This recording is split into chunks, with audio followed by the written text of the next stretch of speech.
con todos vosotros para seguir esta clase magistral que será, en fin, contará muchas cosas, el gran Rick Baker.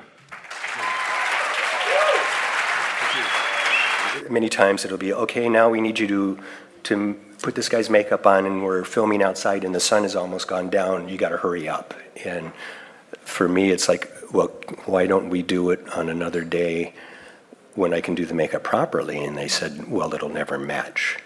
And then I say, did you see Star Wars? And they said, yes. And I said, you know the Cantina band that's in the Cantina, they're playing the songs? They go, yes. And I said, that was filmed 6 months later by a different crew. Did you have any idea? And they said, no. And then they usually said, but put the makeup on now and we have to shoot it.